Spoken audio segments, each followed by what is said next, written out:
Assalamualaikum warahmatullahi wabarakatuh. Selamat pagi dan salam sejahtera bagi kita semua. Yang terhormat Wakil Wali Kota Administrasi Jakarta Timur, yang kami hormati Kepala Suku Badan Kesatuan Bangsa dan Politik Kota Administrasi Jakarta Timur, yang kami hormati para pejabat pemerintah Kota Administrasi Jakarta Timur, yang kami hormati para narasumber, para peserta sosialisasi, serta seluruh tamu undangan yang berbahagia. Penuh ungkapan syukur kehadirat Allah Subhanahu wa Ta'ala, Tuhan Sang Pemberi Rahmat. Pada hari ini, Senin 19 Mei 2025, kita dapat bersama-sama hadir dalam acara pembukaan peningkatan pemahaman undang-undang bidang politik tahun 2025. Assalamualaikum warahmatullahi wabarakatuh. Selamat pagi, salam sejahtera buat kita semua. Yang saya hormati Bapak Wali Kota Administrasi Jakarta Timur yang telah hari ini diwakili oleh Bapak Wakil Wali Kota Administrasi Jakarta Timur. Terima kasih Pak Wakil yang hadir pada kegiatan pagi ini. Para narasumber yang hadir dari Pak, lalu moderator, Mas Hadir, terima kasih. Tentu saja seluruh peserta kegiatan peningkatan pemahaman undang-undang politik di Kota Administrasi Jakarta Timur tahun 2025 yang saya bawakan. Alhamdulillah kita alami puji dan syukur kita pada kehadirat Allah Subhanahu wa Ta'ala karena atas rahmat dan hidayahnya pada hari ini kita hadir bersama dalam rangka mengikuti kegiatan peningkatan pemahaman undang-undang politik di Kota Administrasi Jakarta Timur. Selanjutnya akan saya menyampaikan laporan masalah kegiatan sebagai berikut. Dasar kegiatan adalah Undang-Undang Nomor Tahun 2016 tentang perubahan luas Undang-Undang Nomor 1 Tahun 2015 tentang penetapan peraturan Undang-Undang Nomor 1 Tahun 2014 tentang Gubernur Bupati dan Perintah Undang, lalu Undang-Undang Nomor 7 Tahun 2017 tentang Pemilihan Umum. Yang ketiga adalah Undang-Undang Nomor 10 Tahun 2010 tentang perubahan fasilitasi penyelenggaraan pendidikan politik. Yang keempat adalah Daerah Nomor 2 Tahun 2019 tentang perubahan atas Peraturan Daerah Nomor 5 Tahun 2016 tentang pembentukan dan susunan perangkat daerah provinsi daerah khusus di Kota Jakarta. Maksud dan tujuan yang melaksanakan kegiatan hari ini adalah yang pertama terlaksananya program pendidikan politik bagi seluruh warga masyarakat khusus di Jakarta Timur, dan yang kedua adalah mewujudkan budaya politik partisipatif masyarakat dalam melaksanakan pembangunan serta penyelenggaraan pemerintah. Tujuannya adalah untuk mengembangkan kehidupan demokrasi dalam setiap aspek kehidupan masyarakat guna mewujudkan tujuan pembangunan nasional. Waktu yang saya hormati, dilakukan peserta kegiatan pada hari ini adalah berjumlah 100 orang yang terdiri dari para pengurus dan anggota organisasi atau lembaga di tingkat Kota Administrasi Jakarta Timur, terdiri dari pertama Forum Pembaruan Kebangsaan atau MPK, yang kedua adalah Komite Nasional Pemuda Indonesia (NPI), yang ketiga adalah Badan Koordinasi Organisasi Wanita (BKW), keempat adalah Ikatan Pengusaha Indonesia atau IWAPI, kelima Keluarga Besar Raja Kresna Indonesia (KBPI), 6 Forum Pemuda Jakarta atau FPJ, 7 Pusat Penyampaian Akses Disabilitas Disabilitas, dan ke-8 adalah Gerakan Kesejahteraan Alumni Indonesia. Jadi ada juga kami mengundang pemuda disabilitas dalam ini yang mendapatkan edukasi pendidikan terkait dengan undang-undang politik.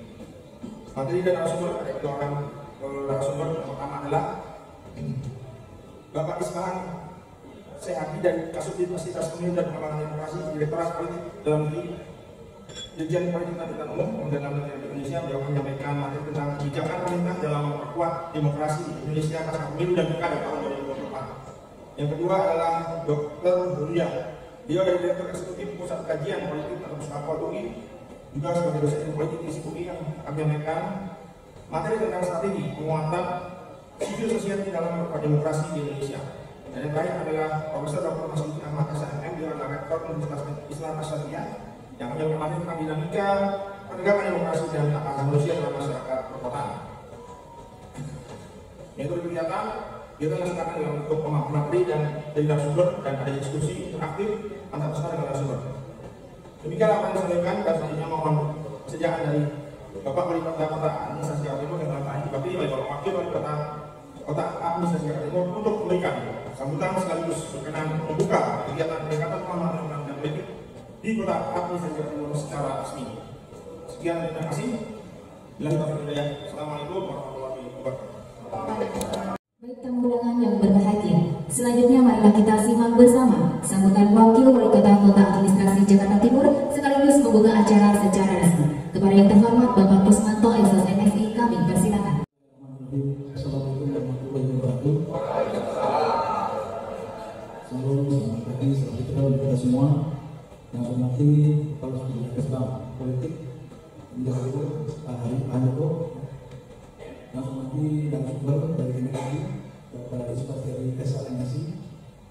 Yang saya hormati Bapak Dr. Buya Puskapo dari Universitas Indonesia, kemudian moderator dari KMI, serta yang saya hormati para peserta Bapak Ibu dalam rangka kegiatan sosialisasi peningkatan undang-undang sidang politik. Ada beberapa. Pertama adalah bersyukur dari Allah Subhanahu wa Ta'ala Tuhan Yang Esa, di mana pada hari yang berbahagia ini saya bisa hadir bersama Bapak Ibu. Ya. Saya merupakan wakil dari Jawa Timur, merupakan tokoh masyarakat, bisa bertemu dengan saya langsung berkaitan dengan kegiatan dari Esbawah. Berbicara tentang yang politik, kita semua sejak kecil sudah paham tentang politik. Bermain aja kita sudah politik. Kalau bermain bola kita sudah pasti namanya ini itu tidak. Jadi memang dapat sadari di gaji itu tidak berpolitik. Pertama-tama di Jakarta, di Indonesia khususnya sejak reformasi 98 ini peningkatan ekspor sangat tinggi. Kita mengambil dari sisi positifnya. Negatifnya kita jangan pulang balik. Itu kurang baik buat generasi yang tidak ada. Jadi suatu yang membawa yang baik itu seperti kejadian reformasi 98 itu membawa perubahan iklim dinamika politik masyarakat. Masyarakat diberikan kebebasan untuk menyampaikan pendapatnya. Ya, ini sudah dilakukan oleh undang-undang. Namun kalau sekarang ini saking masyarakat bersemangat sering kebablasan. Nah, ini saya harapkan kepada masyarakat kita semua dalam menjalankan aspirasi betul memang di undang-undang, tapi kita harus mengambil dan set kaidah-kaidah hukum yang harus kita taati bersama. Dalam rangka untuk menjaga stabilitas keamanan politik di negara kita di Jakarta. Jakarta ini merupakan contoh kiblat dari semua kabupaten dan kota. Kalau Jakarta nyaman, insya Allah daerah semua juga. Saya kan kejadian pesta politik yang ada di beberapa kemarin, bisa semua pilkada, pileg, pilpres, yang beberapa terjadi. Kemudian alhamdulillah Jakarta ini cukup aman. Walaupun kita bersinggungan dengan daerah-daerah lain, DKI dengan Depok, Tangerang, Bekasi, yang mana di mana beliau pasang punya kalimat di Jakarta nggak ada kalimat. Artinya dalam bisa bersinggungan kalau kita tidak bisa mengambil ke bawah. Jadi kunci ke Jakarta adalah dengan satu amanah dan stabilitas. Kalau timnya supaya lebih baik.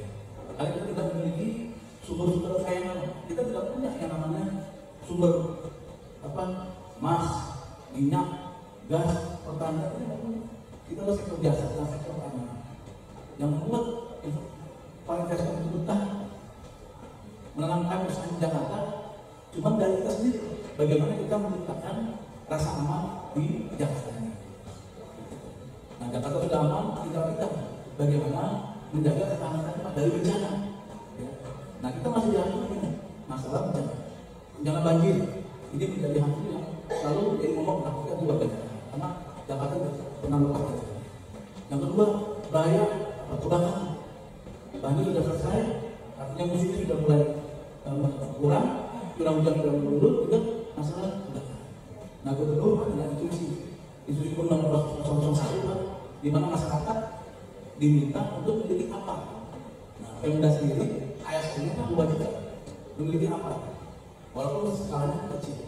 Karena suatu bencana kebakaran itu bukan dari api yang besar, pasti api yang kecil. Nah, inilah kami bisa mengajar kepada ibu para tokoh masyarakat untuk menyampaikan apa yang ada di gubernur nomor 1 namanya kegiatan gempa, gerakan masyarakat memiliki apa. Jadi semua nanti melalui dan ibu melalui Kesbangpol ya, itu diingatkan kepada seluruh masyarakat untuk memiliki apa termasuk ASN sendiri. Kami nanti akan melakukan apel bersama di mana diminta ASN mengeluarkan yang kurang kecil pastinya. Ya. Karena dari kecil menimbulkan bencana yang sangat besar. Nah, kita harapkan nanti di Jakarta ini betul-betul aman, berpolitik yang aman, bencana yang sudah kita aman dari banjir dan kebakaran. Kemudian yang terakhir, sekarang ini sedang ramai-ramainya namanya ormas yang bersifat premanisme. Kita harapkan di Jakarta tidak ada. Ya. Pada bapak ibu ya, yang ikut sebagai ormas ini kan sudah diatur silakan. Tapi Yang rugi siapa? Kita semua. Tadi saya bilang kalau tidak aman, kita tetap tertib, ya. Ini bahayanya tadi investor tidak mau masuk, nanti modalnya tidak. Jadi alhamdulillah Jalan Timur kemarin yang presentasi saya sudah melaksanakan memberikan atribut emas tidak sudah campuran, seluruh pos-posnya kita berikan, kita amankan, belum kita bawa, tapi kita bawa, kita cek menjadi posko bersama masyarakat. Apa yang kita depan Jalan Timur itu betul aman, karena kita tahu jumlah penduduk Jalan Timur sangat besar, 3,2 juta penduduk, paling banyak di negara. Luasannya 65 kelurahan, hampir 711 RW, RT-nya hampir 2.000 sekian. Jadi dengan kondisi yang seperti ini, pemerintah tidak bisa hidup sendiri, tapi harus bersama-sama dengan masyarakat, tokoh masyarakat, untuk membangun Jakarta Timur untuk baik. Demikian barangkali sambutan saya dengan mengucapkan Bismillahirrahmanirrahim. Kegiatan peningkatan paham undang dan politik Kota Jakarta Timur saya lanjutkan. Dalam memperkuat demokrasi di Indonesia tahun baru dan tahun 2024. Kami dibanggakan oleh Pak Santiani Sarasi selaku Presiden Komisi Pemilu dan Pemilihan Demokrasi. Sebelumnya saya akan membacakan dulu CV dari Pak Santiani. Beliau bekerja di sekolah ini menyebut 11 Desember tahun 1978. Saat ini beliau menjabat sebagai Presiden Komisi Pemilu dan Demokrasi. Beliau bertempat tinggal di Ibu Kota Masuk dari negara Jakarta Timur, dan beliau sangat dapat baik kita aja Pak Pesona teman-teman dapat kami persilakan. Terima kasih teman-teman pasal. Terima kasih Pak. Bismillahirrahmanirrahim. Assalamualaikum warahmatullahi wabarakatuh. Semoga yang Allah salam saya yang punya hutang semoga lunas, yang ingin berjodoh semoga berjodoh, yang belum punya rumah segera punya rumah, yang sudah punya istri semoga setia. Yang dalam hati kuliah dari psikologi dari kuliah psikologi mintanya Kementerian Dalam Negeri dalam beberapa acara pendidikan politik. Baik bagi sekalian, kami dari Kementerian Dalam Negeri diminta untuk menyampaikan kira-kira kebijakan pemerintah seperti apa ya untuk memperkuat demokrasi Indonesia ke depan pasca pemilihan pilkada tahun 2020. Namun sebelum saya menyampaikan kebijakan-kebijakan pemerintah tersebut, pertama-tama saya ingin mengapresiasi kepada teman-teman Esrapo Jakarta Timur karena saya lihat mempersiapkan acara ini dengan cukup baik. Saya jarang melihat ada acara yang ada teman-teman sekali berbicara secara. Jadi kali ini saya sudah berkali-kali berbicara politik, tapi baru kali ini saya melihat ada bagus. Saya kira ini apresiasi untuk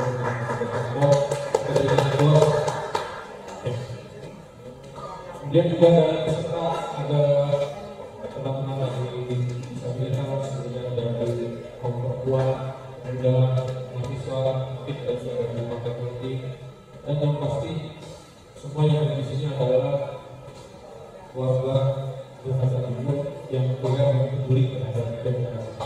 Kebetulan saya juga warga Jakarta Timur dan kantor wali kota Jakarta Timur ini punya ikatan emosional dengan saya. Kebetulan saya punya orang tua yang kerja di sini dan sudah pensiun 13 tahun yang lalu. Jadi saya menyempatkan diri supaya bisa hadir langsung di sini dan ini suatu kebanggaan yang lain. Bapak Ibu sekalian, sebelum saya sampaikan terkait dengan apa kebijakan pemerintah, merasa kita sebagai warga negara Indonesia tetap bersyukur kita sudah melaksanakan pemilu dan pilkada dengan lancar, aman, dan tepat. Saya sampaikan ini apresiasinya adalah hasil dari kerja seluruh pihak, baik dari negara, baik partai politik, masyarakat, termasuk juga agama, bahkan juga media. Namun memang dari pelaksanaan pemilu dan pilkada serentak 2024 kita tidak mungkin menemukan beberapa hal yang menjadi catatan kita bersama. yang tentu perlu kita evaluasi dan juga perlu perbaikan ke depan. Bapak Ibu sekalian, memang tidak mudah menyelenggarakan pemilu dan pilkada di tahun yang sama. Ketika ini pertama kalinya dilaksanakan oleh Indonesia. Pilkada serentak, pemilu serentak di tahun yang sama. Memilih presiden, memilih 580 anggota DPR, 17.000 lebih anggota DPRD, 150 anggota DPD, dan 545 kepala daerah dalam satu tahun yang sama. Makanya tidak heran kalau pilkada di Indonesia atau pemilu di Indonesia disebut the most complicated election in the world, paling rumit di dunia. Kebetulan beberapa hari yang lalu saya baru pulang dari Jerman.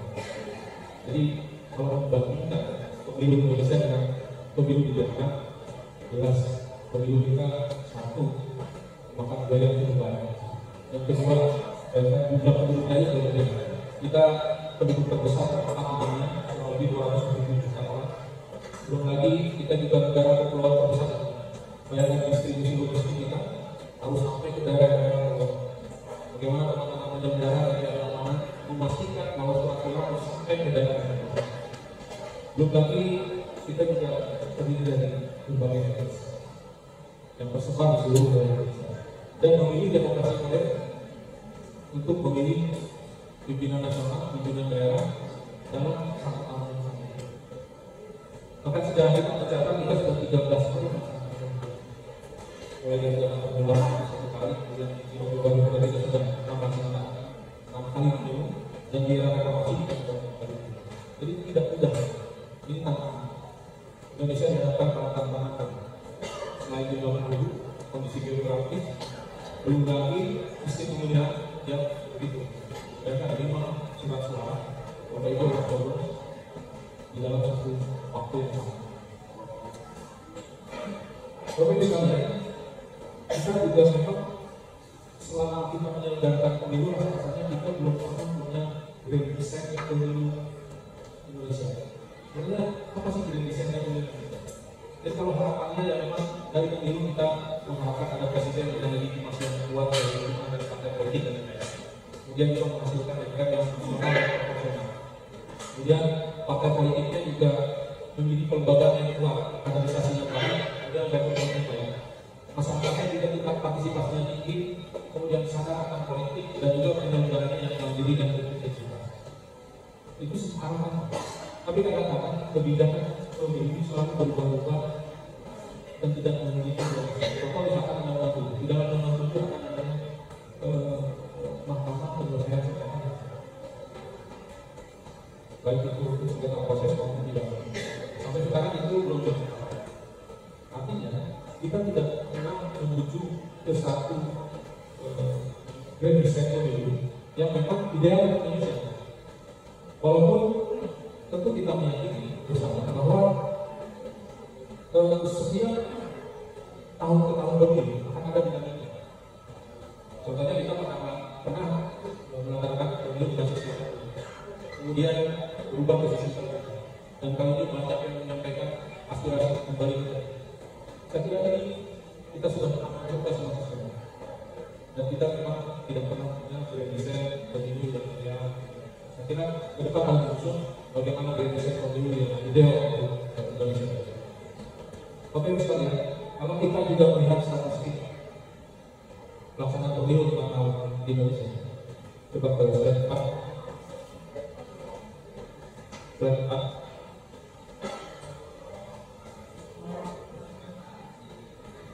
Nah, ini statistik pelaksanaan pemilu di Indonesia selama 5 tahun dari 2004 sampai dengan 2020.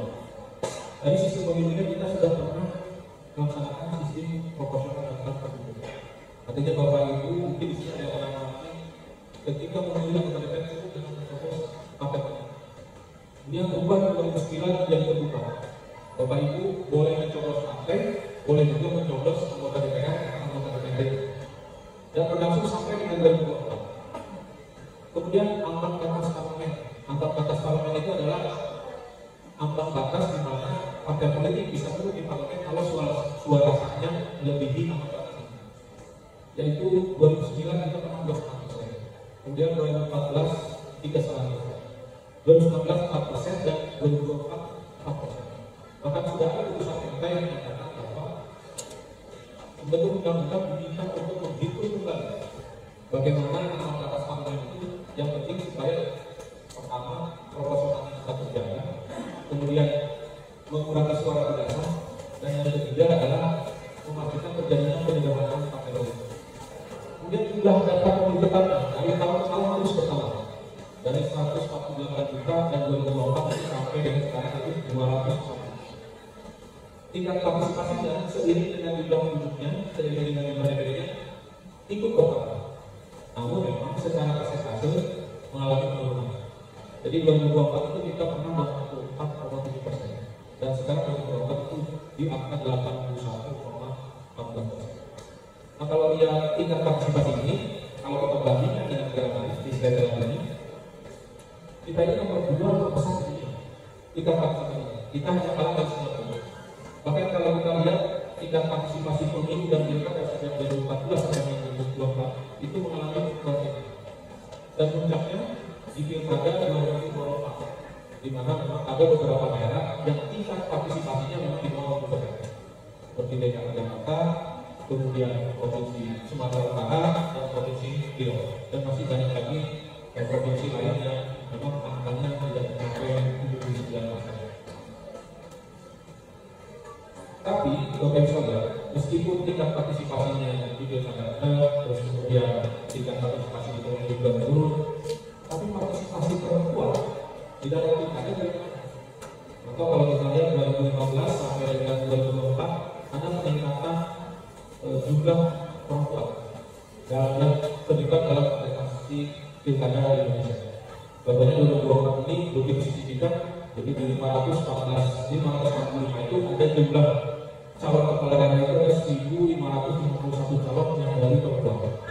Kemudian ada dari 1.551 ada 309 perempuan atau 19,90%. Padahal kita dalam beberapa regulasi kita mengharapkan partisipasi perempuan itu adalah 30%. Dan itu ada semua, mulai dari penyelenggara wajib 30% perempuan. Ketika pencalonan partai politik wajib 30% perempuan. Sayangnya ketika di pemilu 2024 itu baru sampai 22,9%. Kita masih kurang dari target dari 30%. Berikutnya lagi tantangan kita adalah terkait dengan perubahan undang-undang oleh lembaga peradilan. Contohnya undang-undang pemilu kita itu 158 kali diubah atau 158 kali digugat melalui Mahkamah Konstitusi. Dan salah satu yang paling sering digugat adalah terkait dengan ambang batas pencalonan presiden. Jadi partai politik ketika mencalonkan presiden harus memenuhi ambang batas yaitu 20% suara dan 20%. Nah, ini sudah dilakukan gugatan sebanyak 30 dan terakhir ambang batas terkait pencalonan presiden oleh partai politik itu akhirnya dikabulkan oleh. Artinya pemilu 2029 ke depan seluruh partai politik dapat mencalonkan presiden. Tetapi memang MK memberikan semacam konstitusional dinamika. Jadi supaya tidak terlalu banyak calon presiden yang tidak partai politik, sebaiknya pembentuk undang-undang menyiapkan semacam syarat atau konstitusional dinamika. Nah, sampai hari ini kita belum punya cara. Kami masih meminta masukan dari semua warga masyarakat termasuk juga masyarakat itu untuk kita sama-sama bagaimana membuat konstitusional dinamika supaya partai politik boleh mencalonkan presiden, tapi kalau presiden juga jangan terlibat. Itu yang kita. Berikutnya, selanjutnya terkait dengan anggaran. Bapak Ibu sekalian, biaya pemilu dan pilkada kita besar. Dari 2022 sampai dengan 2024 untuk pemilu saja, itu KPU Bawaslu dan KPK itu kurang lebih hampir 70,8 triliun. Dan ini baru penyelenggara, belum tugas lapangan, belum TNI, ini baru penyelenggara. Dan ini baru biaya untuk pemilihan, belum biaya pencalonan. Bayangkan berapa besar biaya yang dikeluarkan untuk melaksanakan sebuah perhelatan Berikutnya untuk pilkada, total untuk Bawaslu, KPU, TNI dan Polri hampir 42,5 triliun. Ini cukup besar ya. Makanya padahal kalau kita lihat fiskal pemerintah daerah, mungkin kalau DKI termasuk provinsi yang nomor 2 sangat kuat misalnya setelah provinsi Banten. Artinya masih banyak provinsi-provinsi yang kapasitas fiskalnya itu sedang bahkan termasuk kalau kita lihat di slide 11 itu kabupaten kota hanya 3 kabupaten kota yang mempunyai fiskal yang kuat menggunakan Tuhan, yaitu Kabupaten Bandung, Kabupaten Jaya, dan Kabupaten Banten. Sementara sisanya beberapa kabupaten kota termasuk dalam kategori fiskal yang sedang berada. Artinya banyak pemerintah daerah yang menganggarkan untuk pilkada itu dia menganggarkan program prioritas. Kalau fiskalnya sedang atau melemah, pasti banyak agenda-agenda prioritas yang digunakan untuk memenuhi kebutuhan daerah. Begitu besar biayanya. Belum lagi terkait dengan pelanggaran. Meskipun dari kalau lihat di slide 12, jadi kita 2019 dan pemilu 2024 memang mengalami penurunan tingkat pelanggaran tersebut. Begitu juga dengan pilkada. Jadi misalkan pelaporannya juga menurun, temuannya juga menurun, hasil penanganannya pelanggarannya juga mulai menurun, kemudian yang juga termasuk pelanggaran seperti kode etik, kemudian administratif juga terus menurun. Tetapi banyak sebagian pemahami ini melihat pelanggaran ini juga ada ASN dalamnya. Artinya kita harus mulai berpikir ke depan bagaimana menjaga netralitas ASN. Mungkin kalau di pemilu ASN tidak di beberapa daerah tidak ada dispensasi. Tetapi ketika pilkada, tentu ketika pilkada kebetulan saya pernah di daerah, saya pernah di desa, dan ketika pilkada ASN itu posisinya serba salah. Kalau kita mendukung si A nanti dia akan berusaha, kalau bisa di sisi ASN harus kalah. Kemudian di sisi lain, kalau kita tidak mendukung salah satunya, dia akan kita mendukung yang lain. Artinya karena ASN itu punya hak pilih, meskipun dia harus kalah, tapi dia punya hak pilih. Apalagi ketika dia menggunakan pada karir, dihadapkan pada masa depan pekerjaannya. Jadi dalam kontestasi pilkada itu jelas posisi ASN ini banyak yang dalam politisasi.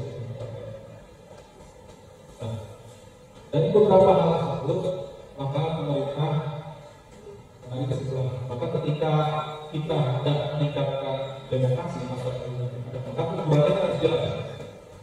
Maka saya coba mengambil ukuran itu dari Indeks Demokrasi Indonesia yang dikeluarkan oleh Ekonomi Indonesia ini. Menurut lembaga tersebut, Indonesia ini di tahun 2024 mengalami penurunan tingkat demokrasi. Pada 2 hal. Yang pertama adalah pada fungsi pemerintahan, dan yang kedua adalah pada proses pemilihan. Maka pemerintah saya kira dalam meningkatkan demokrasi ke depan, pasca pemilu dan pilkada itu tidak terlepas dari demokrasi. Yang paling utama yang akan dilakukan pemerintah dan akan dilakukan pemerintah adalah yang pertama akan melakukan penguatan pendidikan politik. Pendidikan politik saya kira ini yang belum digarap atau belum dilaksanakan secara maksimal. Apa yang kita hadir hari ini yang dihadiri oleh Bapak Ibu sekalian itu adalah bagian dari pendidikan politik. Ayo Bapak Ibu tahu pendidikan politik itu sebetulnya siapa saja yang melaksanakan pendidikan politik berdasarkan. Ada partai politik, bahkan partai politik itu mendapatkan bantuan keuangan pemerintah untuk melaksanakan pendidikan politik. Bahkan di antara Bapak Ibu sekalian ada yang sedang menghadiri kegiatan pendidikan politik di dalam satu kabupaten. Kemudian yang kedua, KPU juga melakukan pendidikan politik. Bawaslu melakukan pendidikan politik. Pemerintah pusat melakukan pendidikan politik. Pemerintah daerah seperti DKI hari ini juga melakukan pendidikan politik. Tetapi ternyata kalau kita ini jalannya masing-masing. Partai politik jalan masing-masing dengan kadernya. Kemudian pemerintah daerah juga tidak terfokus sekarang. Bahkan pemerintah pusat juga kurang mengisi ruang-ruang kosong di daerah-daerah yang kurang menekankan pendidikan politik.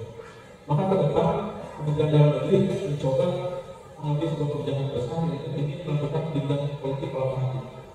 Hari ini kita nggak punya kurikulum pendidikan politik, bebas saja. Pokoknya pendidikan politik itu apapun pertemuan yang dihadiri oleh masyarakat bicara tentang politik atau bicara tentang undang-undang itu dianggap bagian dari pendidikan politik. Padahal kalau kita lihat kaum muda saja berdasarkan data yang kami dapat bahwa pendidikan politik itu kan sebetulnya bukan hanya meningkatkan partisipasi politik. Kalau bicara partisipasi politik hari ini sebanyak 87,2% menganggap kalau partisipasi politik itu adalah angka TPS menjadi kedua. Padahal banyak model partisipasi politik yang lain. Contohnya mengadakan diskusi politik. Ini yang jarang dilakukan oleh mungkin teman-teman pemuda yang melibatkan ya. Kalau sebenarnya melibatkan tapi biasanya kurang signifikan melakukan dialog politik dengan masyarakat. Kemudian mengikuti pendidikan politik saat ini 12% menjadi tugas TPS. Kalau saya lihat dari pemilu awal saya itu tahun 92 pemilu itu rata-rata petugas TPS itu pasti tokoh-tokoh masyarakat. Padahal butuh pemuda di sini.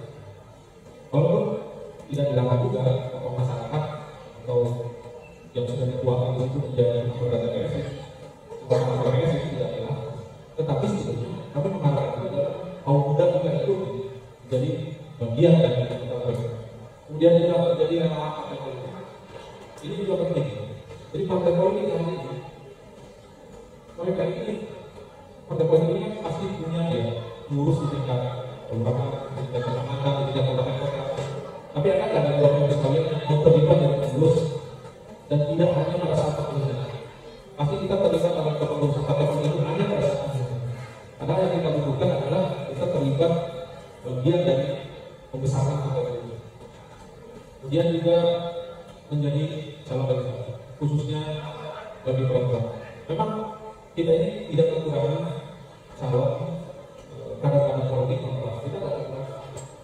Cuma memang ketika berkontestasi di pemilu maupun pilkada, mungkin salah satu faktor mengapa perempuan tingkat keterpilihannya masih di bawah 20% mungkin adalah salah satu faktor logistik, faktor keuangan. Jadi banyak perempuan yang memang tidak memiliki kemampuan kapasitas logistik. Kalaupun ada yang terpilih, mungkin sebagian besar terpilih itu ya, mungkin punya kolega. Kalau orang tuanya pernah menjadi gubernur, atau orang tuanya pernah menjadi anggota DPR, atau orang tuanya pernah menjadi pimpinan partai politik, pasti sebagian besar calon dari perempuan. Walaupun ada yang memang berjuang dari bawah. Yang paling utama itu pasti akan menang dan kami sudah menyiapkan agenda pendidikan politik sampai dengan 2030. Dan kita akan melembagakan ini mudah-mudahan bisa dalam Perpres supaya pendidikan politik jelas sasarannya, jelas kurikulumnya dan juga bisa dilakukan secara proses. Yang kedua juga kita adalah mendorong penguatan dan tata kelola partai politik. Hari ini partai politik yang ada di Indonesia, kalau tidak salah semua jumlahnya itu ada 64 partai politik. Tapi yang untuk pemilu mungkin tidak sampai semua. Bahkan yang ada di parlemen ada 8 partai politik. Artinya dari sekian banyak partai politik, kita perlu mendorong penguatan tata kelola partai politik. Artinya sebenarnya masyarakat tidak pernah menjadikan pemilu atau pilkada itu sebagai bagian dari evaluasi kita terhadap partai politik. Pokoknya partai politik akan ke rumah, kemudian menawarkan janji, cocok dan kritik, enggak ada kali partai politik. Artinya tidak pernah kita melakukan evaluasi dari pemilu ke pemilu. Kalau dulu misalkan kita memilih partai politik A, kemudian ternyata dalam 5 tahun ke depan perjuangannya kurang terhadap kita, nah, harusnya kita melakukan evaluasi di 5 tahun berikutnya. Tapi ini jangan terjadi kita melakukan evaluasi.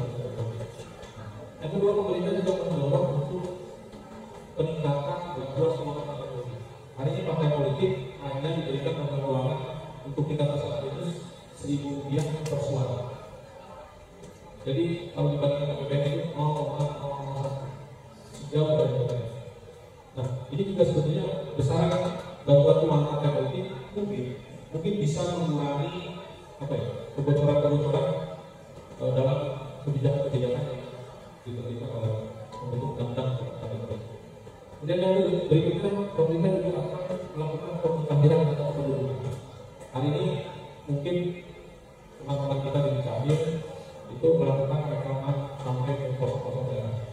Bahkan ada beberapa yang ke hutan, yang jalan masuk daerah-daerah yang memang tidak terjangkau oleh teknologi.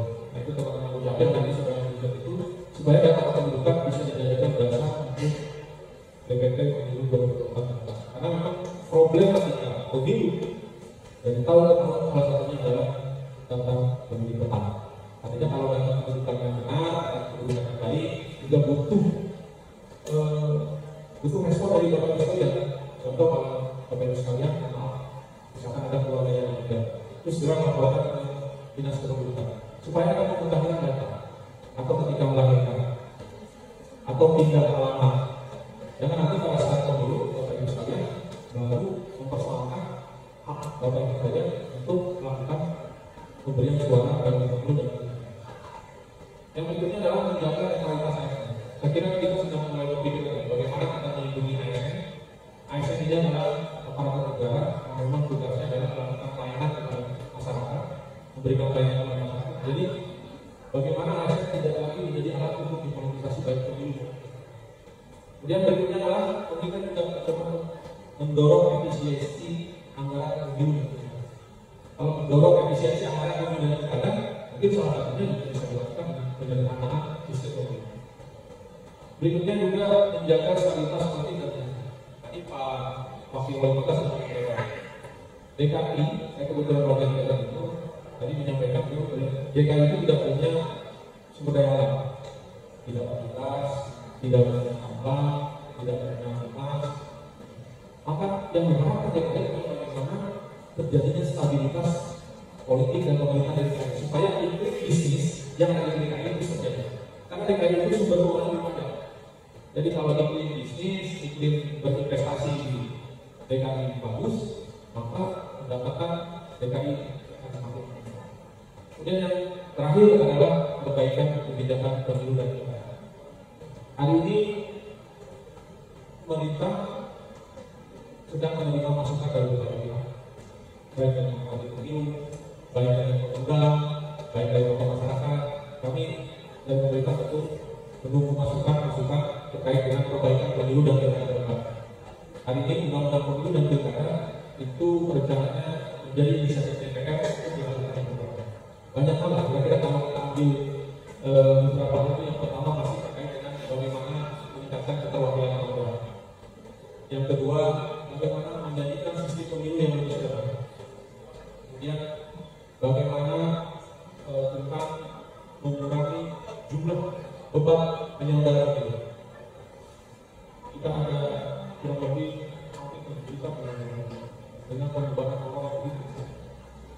Kemudian juga kita akan bicara tentang bagaimana setiap partai politik mempunyai kadernya untuk dicalonkan menjadi presiden. Artinya partai politik peserta pemilu semuanya ada terbaik untuk dicalonkan menjadi presiden. Jadi kita punya banyak pilihan untuk memilih calon presiden kita. Walaupun memang kita berupaya supaya tidak terlalu banyak juga calon presiden. Nah, dari semua itu mungkin perbaikan kebijakan pemilu itu harus memenuhi 5 tujuan. Yang pertama itu adalah bagaimana melakukan penguatan sistem presidensial. Artinya perubahan undang-undang pemilu maupun undang-undang pilkada harus dipastikan melakukan penguatan sistem presidensial. Yang kedua adalah penguatan kualitas representasi. Jadi bagaimana menghadirkan calon-calon yang berkualitas, bagaimana menghadirkan tokoh-tokoh perempuan yang berkualitas. Kemudian juga terjadinya penyederhanaan sistem partai politik.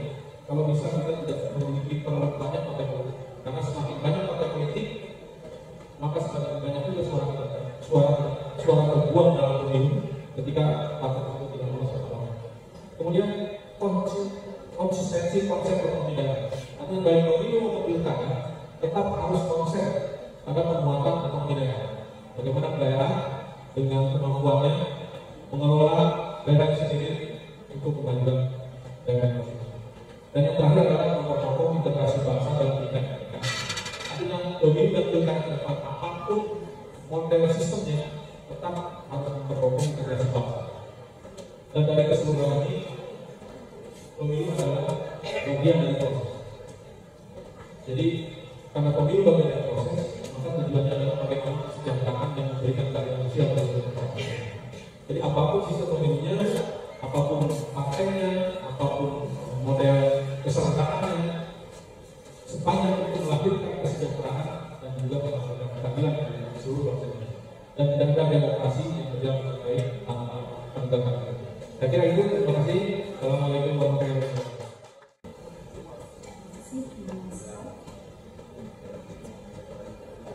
Selamat siang Bapak Ibu semuanya. Assalamualaikum warahmatullahi wabarakatuh. Saya sudah menjawabnya kayaknya seru banget gitu ya. Dan kelihatan sekali sebenarnya biasanya kita seperti itu ya, sebagai warga, sebagai masyarakat, kalau kita sedang pejabat atau calon pejabat ya, kita kampanye gitu ya, biasanya yang disampaikan oleh masyarakat itu apa seperti itu? Unek-unek, ya, unek-unek.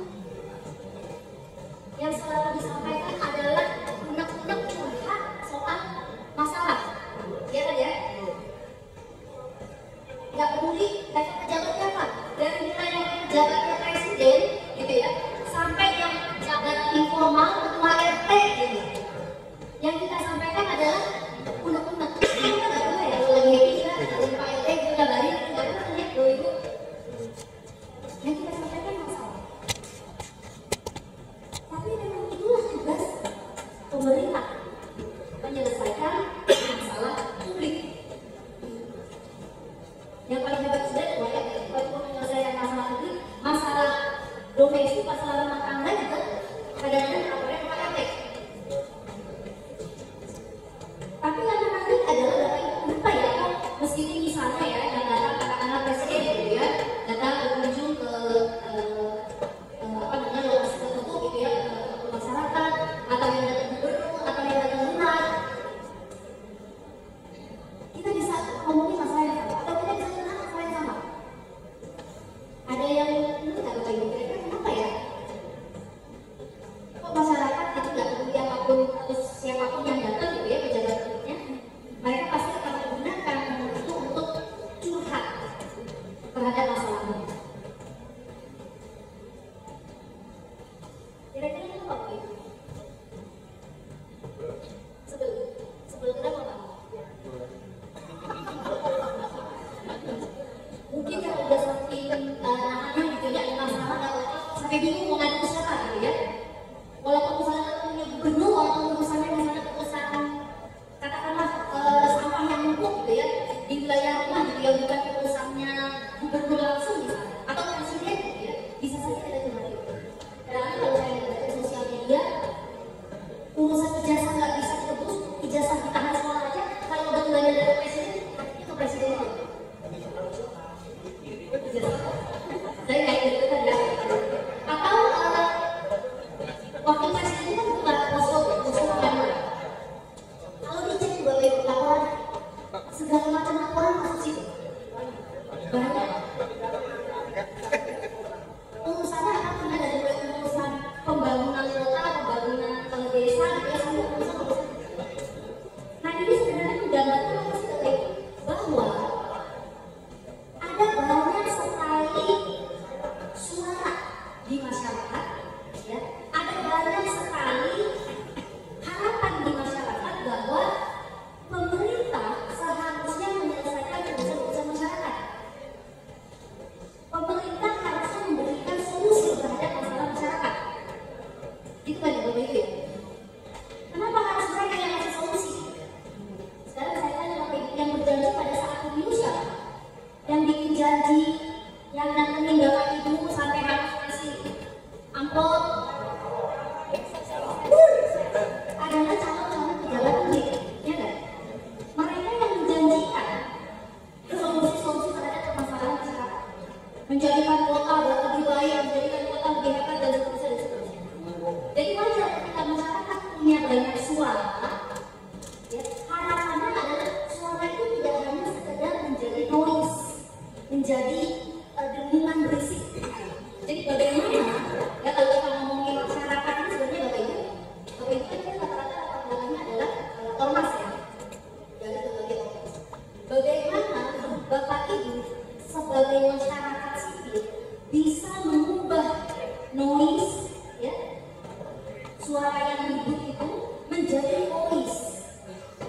menjadi suara yang bisa didorong agar mempengaruhi kebijakan.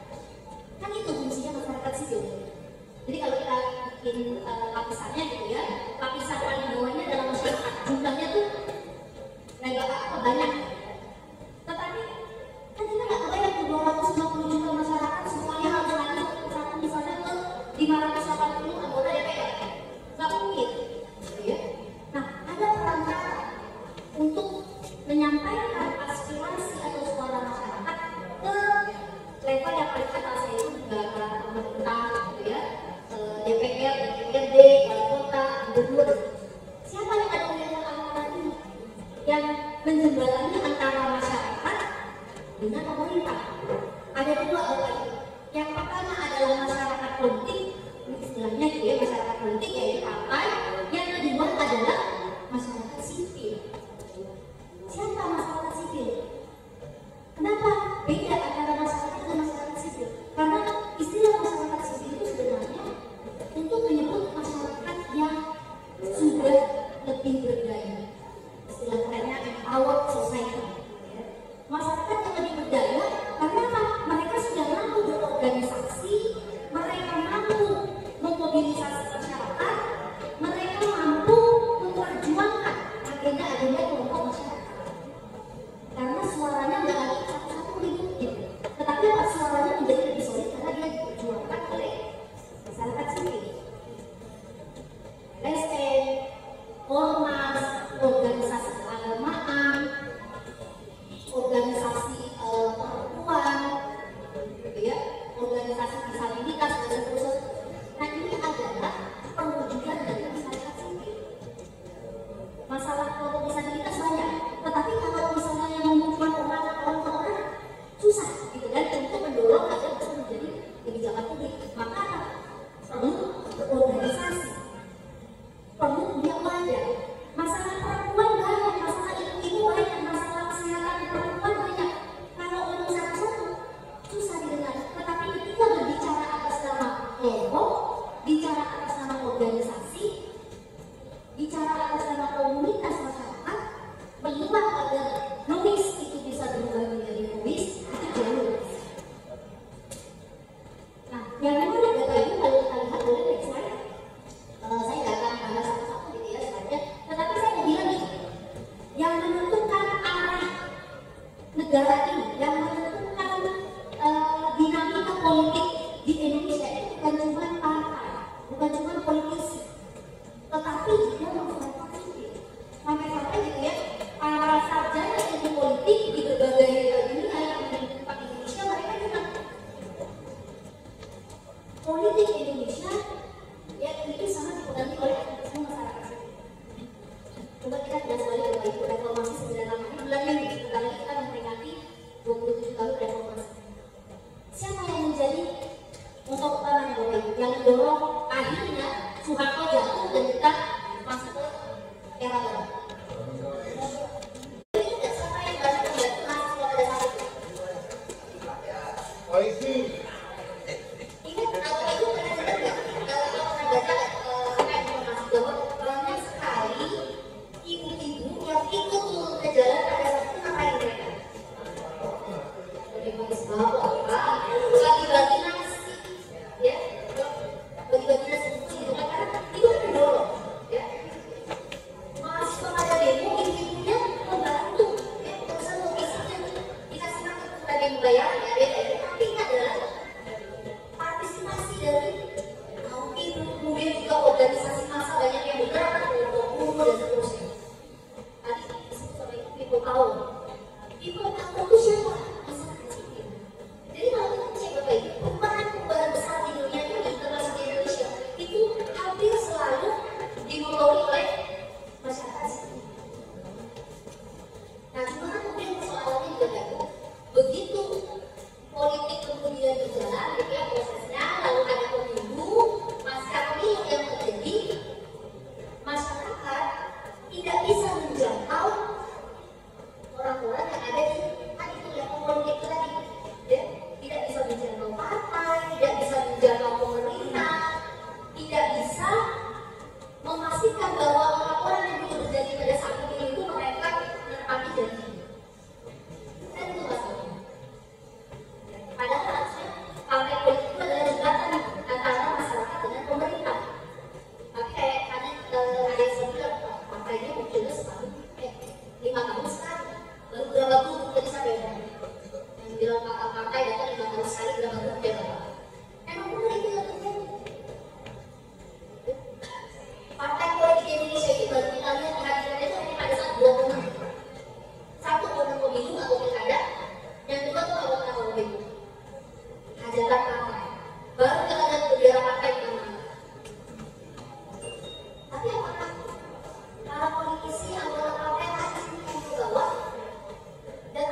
program pembangunan komunitas ya.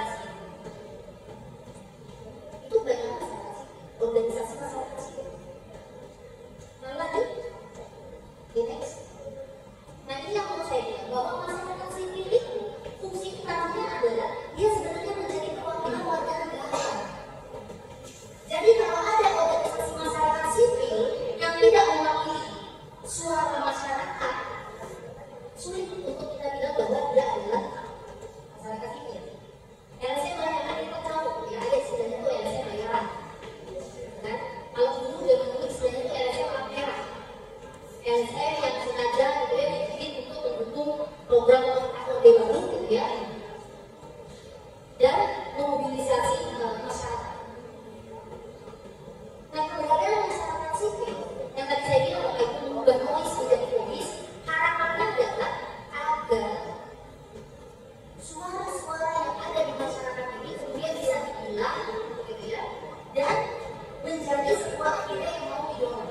Sekarang saya tanya Bapak Ibu bisa, Bapak Ibu beberapa setahun terakhir ini misalnya terdengar orang tentang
duduk bersama-sama merumuskan apa kira-kira ya aspirasi yang mau didorong menjadi aspirasi bersama, lalu ini disampaikan baik kepada pemerintah langsung atau kepada DPR atau DPR.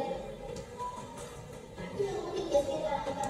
Karena kalau tidak pernah disampaikan kepada pemerintah atau disampaikan kepada DPR gitu, maka yang akan terjadi adalah pemerintah akan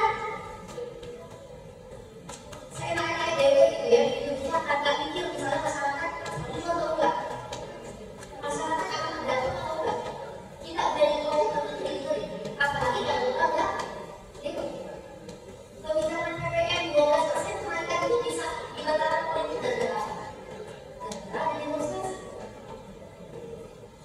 Walaupun ada juga ya kebijakan pemerintah yang tetap jalan terus.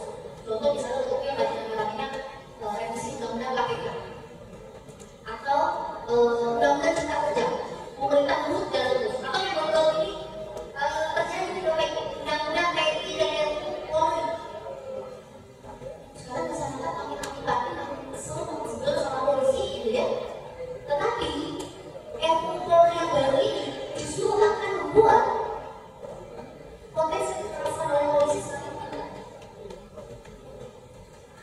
Undang-undang TNI yang baru-baru ini disahkan oleh itu tahu nggak apa dampaknya? Karena tadi kan pusat TNI loh dari sini. Ternyata dampaknya dari undang-undang TNI salah satunya adalah memperbesar pengangguran. Gara-garanya waktu itu jabatan-jabatan sipil banyak diisi oleh TNI. Tahun 98 sampai 2000 kalau kita udah susah kaya gitu ya, balikin TNI ke barat, militer tidak lagi dengan posisi DPR, tidak lagi dengan jabatan publik. Hari ini Bapak Ibu, ratusan posisi jabatan publik itu diisi oleh TNI dan Polri.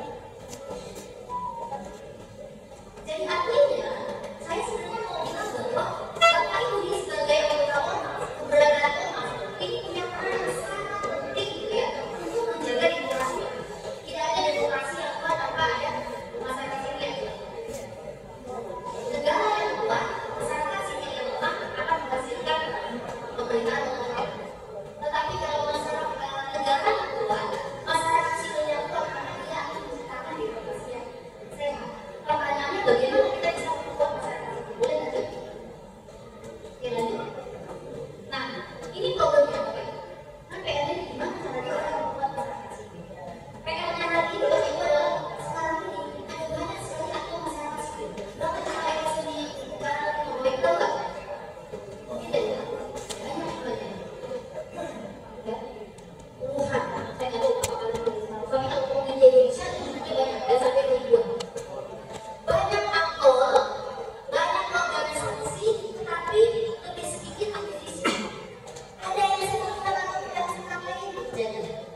Ada yang saya tidak tahu agenda besarnya apa. Bahkan ada yang saya baru dibikin tentang oleh pemerintah. Sehingga agenda si LSM ini tujuannya adalah biar dari pemerintah. Ada bahkan LSM yang dalam bikin LSM nasional yang tidak berani publik. Kerjanya apa? Saya juga pukul. Kalau ada yang protes di jalan pemerintah, LSM-nya dapat kerjanya dari orang, ancam orang. Saya nggak perlu sebut ya nama LSM-nya, tapi banyak deh. Jadi banyak aktor di sini aktivis. Ada masyarakat sipil, tapi kelakuannya anti-sipil. Sipil society itu bahasa Indonesia kan masyarakat yang beragam, ya. Sipil, tetapi di Indonesia saya Bapak Ibu sekarang ini banyak tren anti-civil society. Ormas, tapi ternyata berfungsinya sebagai mesin kampanye pada saat pemilu. Ormas, tapi fungsinya sebagai alat pendukung masyarakat yang protes. Ormas, tapi fungsinya ngalahin usaha-usaha masyarakat. Ya, bikin toko, Bapak Ibu bikin toko, bikin jalan misalnya. Atau Bapak Ibu yang punya toko di penjara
terafiliasi dengan Israel.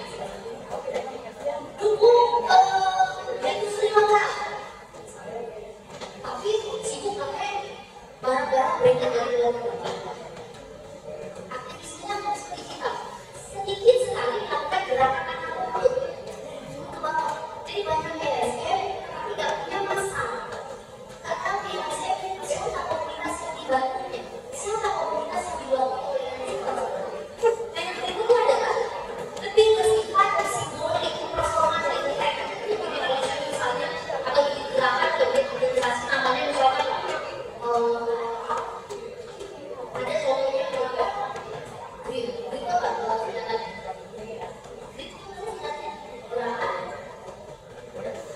gerakan rakyat Indonesia namanya mereka kan simbolik. Substansinya sama nggak sih? Substansinya banyak mengkulit gitu ya, mengkulit kriminalisasi dan tapi banyak organisasi yang juga itu simbol aja namanya keren-keren. Misalnya sama partai politik juga gitu kan, partai politik simbolik, partai itu namanya keren-keren gitu. Perjuangan, keadilan, nasional, demokrat, dan seterusnya. Ya, kalau kita ada korupsi, korupsi kayak mana sebenarnya? Bapak Ibu, saya mau nanya, menurut Bapak Ibu ada korupsi kita kayak apa? Anggota DPR kayak banget. Udah kaya semua keluarnya subsidi, rumahnya disubsidi, listrik disubsidi, laundry, usaha laundry disubsidi, komunikasi disubsidi, gratisan. Jadi menurut DPR kita bisa menikmati semua fasilitas gratisan. Sekarang saya tanya, dibandingin pendapatan kita, itu udah kayak bayar sama atau sumur. Ibarat langit dan sumur, dengan bumi sumur yang masih dalam bumi itu. Tapi mereka tidak menjadikan mereka untuk korupsi. Mau dikasih duit seberapa banyak pun tetap aja ujungnya korupsi. Jadi dalam itu juga membuka banyak lagi ya, betul nggak ya? Solusi yang ditawarkan oleh presiden naikin gaji gitu ya, naikin anggaran, betul nggak bisa menyelesaikan masalah korupsi? Belum tentu. Tapi saya kalau kita berbicara, kalau kita tanya para politisi, begitu ngomongin korupsi, yang mereka lakukan apa? Politik maupun masyarakat. Ya, politik maupun masyarakat. Masyarakat kita sangat pragmatis. Iya betul. Tapi yang bikin masyarakat pragmatis siapa lagi? Politisi pakai politik. Yang gagal, ya, karena nggak punya program, nggak tahu ngapain, dia cuma pengen dapat kursi, akhirnya yang ditawarin adalah duit.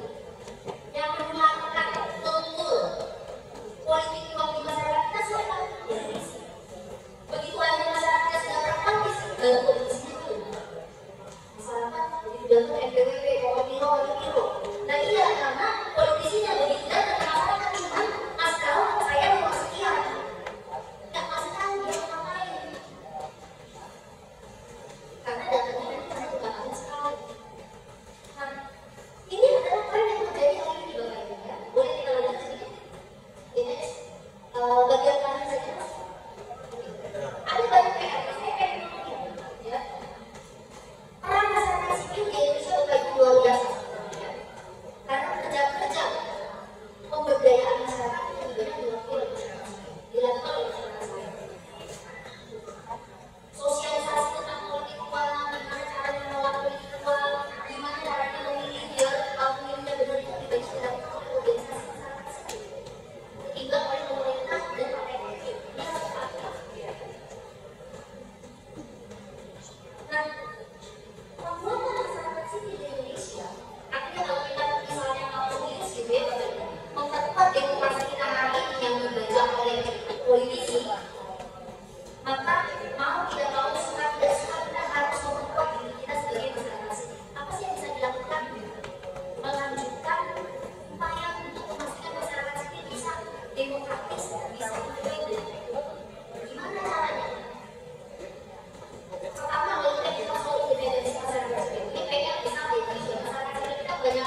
membangun kemandirian kemandirian finansial organisasi masyarakat. Ini PR yang berat ya. Saya saja di organisasi nasional bukan di bawah, tetapi sebagai pusat kajian kami harus mencari data sendiri. Bahwa ini udah luar biasa, memang udah luar biasa. Karena kalau kan kayak itu yang kita mau kita kepada kandidat kita mau kita, karena tadi kita mau ini survei orang. Sekarang kayaknya pakai ada survei, tapi juga ada penanganan kandidat. Jumlahnya ditawarkan, itu udah enggak kok kita lagi ada jumlah ini lumayan nih. Dan bisa buat 1 tahun depan dari pengeluaran nasional. Tapi kalau masyarakat sini tidak punya idealisme, ya, kita nggak punya idealisme misalnya dalam contoh kasus organisasi saya ya, yang kita dapat selalu adalah kita misalnya kita ada pakai politik atau politik sebenarnya yang pakai dasar ya, melakukan survei. Itu bisa membantu melakukan survei, tetapi kami tidak akan pernah melakukan rekayasa survei, atau kita nggak akan bisa tuh melakukan pemenangan data atau pemenangan berarti dasar politis. Sementara kami adalah lembaga kampus. Sekali orang kampus bersikap politis, partisan, publik nggak akan percaya integritas. Nah itu adalah misalnya bagaimana kita misalnya sebagai orang yang bekerja di ranah masyarakat sipil, kita punya organisasi masyarakat sipil, kita bisa menjaga virtue kita bisa menjaga nilai-nilai kita. Karena kalau mau jadi partisan masuk partai itu, ya kan? Kalau mau jadi partisan masuk partai. Kalau kita jadi buka agama mau partisan masuk partai aja, nggak akan masuk partai. Kan kita pernah kalau soal kayak kita Indonesia kita masuk partai kan? Nggak akan. Tapi bajunya jelas. Jangan sampai kita jadi masyarakat sipil bajunya tidak jelas. Hari ini kita pakai baju masyarakat sipil, besok kita pakai baju tidak, pakai baju partai. Terus masyarakat itu nggak boleh ngomong-ngomong itu kan tadi karena banyak bicara soal agama. Boleh. Oh tidak masyarakat sipil misalnya menunjukkan kepada kandidat boleh. Tetapi yang perlu dilakukan oleh masyarakat sipil itu adalah pendidikan politiknya. Jadi bukan ada kalau kajian masyarakat gitu ya, bukan ada di komposisi A komposisi B, tetapi kita ada apa? Bapak Ibu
Salam sejahtera, selamat berjuang budaya salam negara. Semoga kita senantiasa sehat walafiat dalam semangat kita untuk bersama-sama mengikuti peningkatan pemahaman undang-undang bidang politik di kota kita. Jadi saya memberikan penghormatan kepada yang datang ini, Mas Ketua KMI. Tepuk tangan untuk moderator. Baik, saya karena terbiasa di depan kelas, maka saya tahu bahwa saya mengajar pada pukul 1 ini setelah berceramah dan pembicara harus multitask, harus sekali-kali menjadi teman-teman dan komedian, harus juga menjadi terkadang harus nyanyi begitu, dan di saat tertentu kita juga harus serius supaya tujuan dari materi ini bisa diikuti dengan baik. Baik, Bapak Ibu sekalian, saya salah membaca. Ternyata di ruang luas begini, sehingga kalau saya itu kayaknya kurang medis. Baik, saya selama kurang lebih nanti 1 jam ya untuk tanya jawab akan menemani Bapak dan Ibu sekalian untuk mendiskusikan terkait dengan tema kita, yakni bahasan tentang dinamika penegakan demokrasi lokal pada masyarakat perkotaan. Ya, Ibu sekalian, saya sangat cair. Nanti Ibu tidak perlu misalkan ketika ada pertanyaan, karena di pertemuan pada hari ini luar biasa ini. Komunitas ada 10 dari mulai yang hadir sangat luar biasa, dan saya kira saya juga memberikan apresiasi kepada pemerintah DKI khususnya yang Jakarta Timur ini, waktu Jakarta Timur melalui Kespalnya untuk senantiasa hadir membersamai masyarakat untuk kita menjadi warga negara yang baik. Karena apa, Bapak Ibu sekalian, Indonesia ini negara besar dan negara yang bisa menjadi pusat perubahan dunia. Kenapa saya bisa mengatakan ini? Melalui kampus kami di Jatibarang ini, hampir 2 bulan sekali kita kedatangan tamu dari negara-negara di sekitar Arab, ya, dari mulai yang Afrika sana, ada Mesir, ada Sudan, ada Aljazair. Demikian juga teman-teman yang ada di Damaskus, Suriah, demikian juga yang Saudi, Yaman, dan demikian juga sering ketemu dengan tamu-tamu yang dari negara-negara barat yang sering bertanya, kenapa Indonesia yang demikian heterogen kok bisa nyala? Kok nggak saling ribut antar warga negara? Kok itu hanya di medsos? Beberapa teman dari Demokrat sering bertanya kepada saya, apa itu? 2 tahun yang lalu saya diminta menjadi pembicara kunci di organisasi konferensi internasional Islam. Dan saya bicara, setelah bicara selesai, ada saudara kita dari Kashmir, ada saudara kita dari Turki yang berada di Irak. Yang intinya adalah datang bertanya. Karena kita bersyukur ini sebagai pengantar ya. Di Irak itu menteri agama itu dibagi 2. Ada menteri agama urusan Sunni, ada menteri agama urusan Syiah. Kita di Indonesia, alhamdulillah menteri agama urusan, terus berikut membawa di dalamnya ada diri Katolik, Kristen, ada Hindu, Buddha. Saya katakan ketika di forum itu, Indonesia adalah negara yang alhamdulillah berkat kearifan dari tokoh-tokoh agamanya, kita bersedia dulu untuk membangun apa yang disebut negara berdasarkan perjanjian. Perjanjian apa? Itulah Undang-Undang Dasar 45. Melalui apa? Salah satunya adalah rumusan Pancasila. Pancasila itulah perekat kita dalam kehidupan berbangsa kita. Baik, itu sebagai pegangan dunia. Maka saya kira kita harus hati-hati dengan sekarang ini.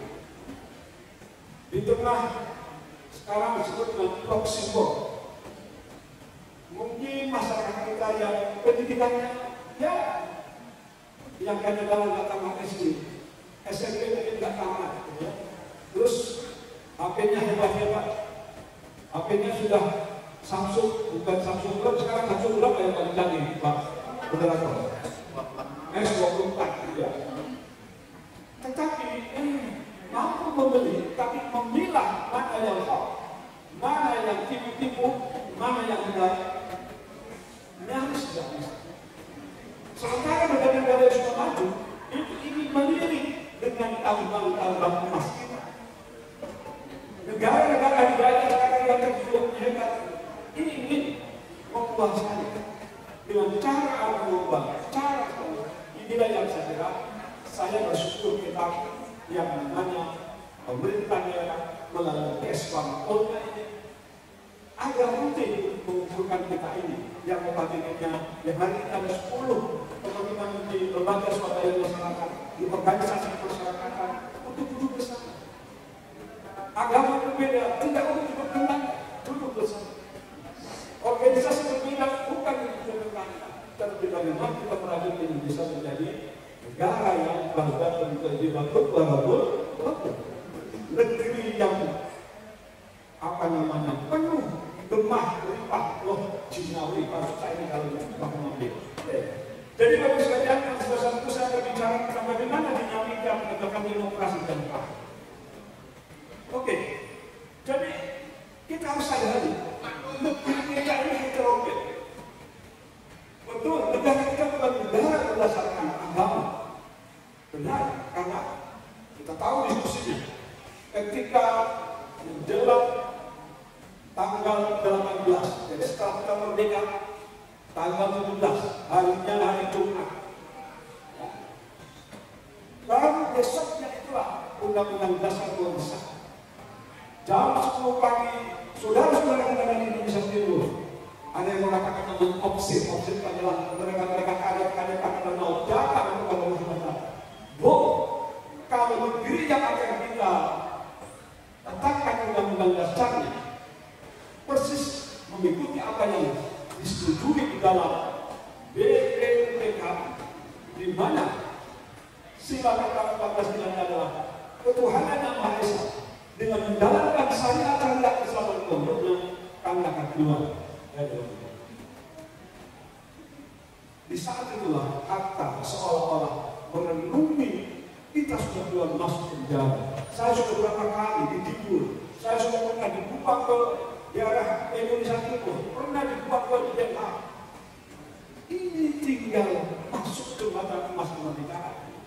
Besok malam kita mau diterapkan dengan dasar, saudara kita yang akan mengeluarkan diri dari hukum. Di situlah saya kira keliwat yang seorang kata memanggil tokoh-tokoh yang perlu agama. Islam saat ini dipanggillah representasinya 5 orang. Dari NU mewakili adalah anaknya Habibur Hashim Asy'ari. Siapa? Ayahnya Gus Dur. Dari Muhammadiyah adalah yang Mayu Soekarno, yang kenal saya kira Iqbal Ustaz Kusuma. Yang mewakili ulama dari Sumatera diundanglah Kiai atau Tuan Guru Tengku Hasan. Keluh kesahlah Hatta, wakil presiden waktu itu yang diminta oleh rakyat.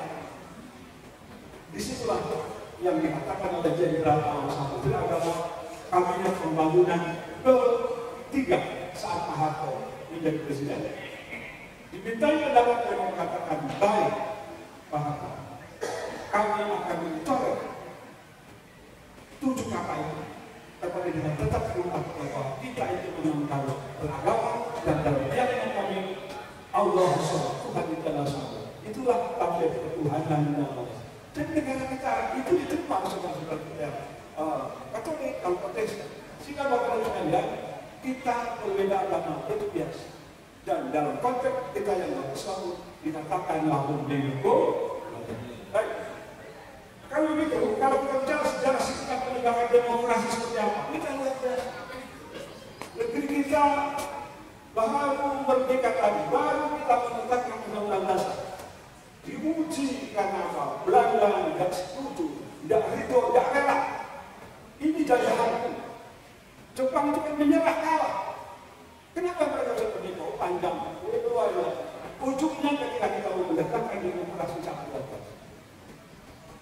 NKRI, Negara Republik Indonesia, mengalami beberapa fase. Bahan lahir itu bisa berdiri, porak-porandan. Kita ingat ketika bukan mengumpulkan pilkada. Jadi hanya masalah kita dalam bagian politik akhirnya kita hijrah menuju bagaimana Nabi untuk menyelamatkan perjuangan. Hijrahlah ke Jogja. Karena kan tidak berhenti di situ, di Jogja pun dikerjain. Akhirnya apa? Dikerjain menjadi negara, dikenal ada yang namanya Negara Republik Indonesia Serikat. Negara Indonesia, negara kesatuan Republik hanya kecil saja, Jogja dan sekitarnya, ditambah wilayah-wilayah yang tidak sebenarnya. Tapi yang lebih banyak adalah yang serikatnya itu bagaimana Belanda tahun berjalan muncullah peristiwa apa yang disebutnya arek-arek Surabaya. Itu juga upaya dalam rangka menegakkan negara kita supaya Belanda sadar kita ini punya hak. Karena pembukaan undang-undang dasar negara kita mengatakan kemerdekaan adalah hak bangsa. Maka kita sudah junjung, kita dukung Pak Prabowo mengatakan kembali di depan parlemen dunia, parlemen Asia Pasifik, bahwa kami komitmen karena dasar apa namanya pembukaan undang-undang dasar 45 kita ingin mewujudkan perdamaian dunia. Pasti aliran dasar, pasti negara-negara yang selama ini banyak memanfaatkan demokrasi. Ya, meskipun Trump kembali datang, besar kebutuhan sama seolah-olah mengatakan, silahkan dunia mengatakan mengembargo Israel, tapi kamu harus bayar. Ya, dan bagaimana besar ada yang bisa tapi karena demokrasi karena kebetulan sekarang semua kita ibaratnya ada dalam ruang aktual ini. Oke, saya kira ingin mengatakan kita hapus pada presiden kita karena beliau sudah mengatakan Palestina berhak untuk merdeka. Palestina berhak untuk berdiri sama negeri, duduk sama negara di majelis PBB. Tepuk tangan. Dan kita pun patut berbangga karena 3 hari yang lalu bahasa Indonesia menjadi bahasa yang ke-10. Artinya rapat di PBB boleh pakai bahasa Indonesia. Karena apa? Kewajiban PBB untuk mentranslate ke dalam bahasa Inggris, bahasa Prancis, bahasa Inggris. Baik. Jadi kalau misalnya lebih lama pemerintah sejak terbangun, kabinetnya tidak ada yang lebih dari 4 tahun, tidak ada. Jangan 4 tahun, umumnya kadang-kadang 6 bulan.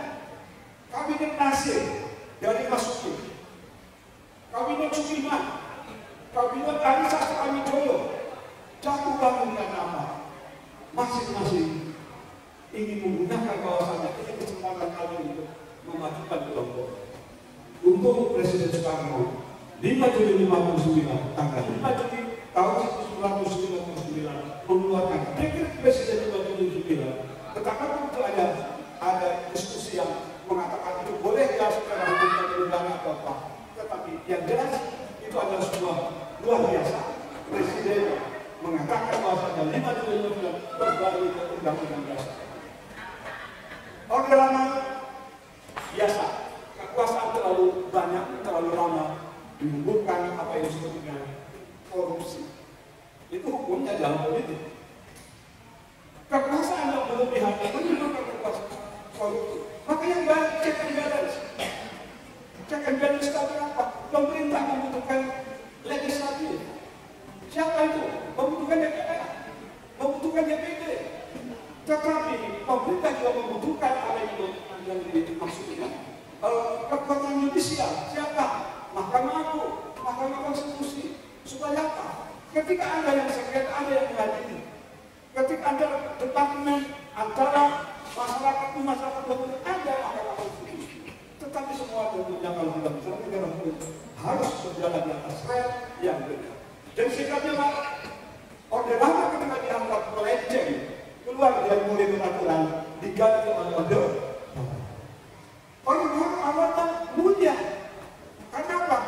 Kalau kita baca hasil seminar Angkatan Darat di Bandung, itu mengatakan bahwasanya Orde Baru lahir adalah mengoreksi Orde Lama dengan semangat kita kembali ke Undang-Undang Dasar 45 dan kita akan menjadi negara hukum dan hukumlah di atas segalanya. Tapi sekali lagi, kekuasaan itu enak, kekuasaan itu mengasihkan. Pak Harto sampai dengan 5 kali terpilih dan terpilih. Pak Harto tidak salah, tetapi orang kanan kiri membutuhkan pemimpin apa akhirnya Pak Harto menjemput. Hukum sejarah akhirnya mengindahkan dan reformasi itulah yang akhirnya menghentikan Pak Harto. Meskipun baru dilantik, belum ada 1 tahun, belum ada 1 tahun lewat. Oke, jadi demokrasi di era Orde Baru tentu ada kelebihan dan kekurangan. Ganti Orde Reformasi. Reformasi yang mau membuat semuanya berjalan di atas aturan perundangan, tapi ternyata tidak sulit juga. Maka teman-teman ini yang mewakili 9 organisasi kemasyarakatan, tidak mungkin kita tidak akan menjadi orang yang satu suara. Perbedaan ada, tapi selesaikan dengan cara musyawarah. Jangankan kita lain bakal lain partai, lain ideologi. Saya punya cucu kembar. Itu yang kakak itu rambutnya lurus, yang adik rambutnya kok. Kalau ditanya sesuatu seperti kembar lahir dari bapak dan ibunya yang sama. Apalagi kita hidup berbangsa dan bernegara. Karena kalau harus pemilunya sudah damai, kalau kita bangunkan kembali, kita harus belajar menang dan kalah, itulah hukum hidup. Dan menang dan kalah kalau bahasa agama, bagaikan gunung kendaki, naik dan turun demikian takdir yang besar. Sunnatullah tidak dapat hukum hidup. Kalau bapak dan ibu baca tenggelam dan akal pandemik jadi hamba akan ketemu. Hidup ini kan naik dan turun, hidup ini diperjuangkan. Kalau nggak berjuang, tetap. Baik, kita sekarang di era reformasi. Sekarang tempatnya di era Pak Prabowo. Beliau luar biasa. 1 kali gagal, 2 kali gagal, 3 kali gagal. Sekarang sukses. Mari kita dukung, itu kemauannya yang kami. Baik, bagaimana perkembangan HAM sejak era reformasi? Saya 4 tahun jadi sekjen Komnas HAM. Saya sering mengikuti sidang HAM, majelis rakyat, ikuti juga bagaimana komunitas HAM di ASEAN. Saya sering ikut rapat diskusi di beberapa negara. Saya juga menjadi pejabat Special Commission ketika kita misalkan berada di ASEAN Pasifik. Indonesia aktif. Bahkan di PBB saya sering mengikuti bagaimana Indonesia juga di kancah internasional dituntut ataupun diminta oleh yang lain supaya kita melaksanakan hak asasi manusia. Jadi HAM itu harus hadir dalam bidang negara. HAM, penegakan hukum dan penegakan HAM ibarat 2 mata di dalam uang ini. Dua-duanya jadi baik. Penegakan hukum harus perhatikan HAM itu. Tetapi juga HAM juga jangan menjadi penyakit. Karena apa? Terlalu menyerahkan HAM, akibatnya kita mengalahkan hukum. Itu juga. Jadi HAM itu harus berjalan dengan lestari. Tantangannya apa? Tidak mudah. Karena apa? Sekali lagi,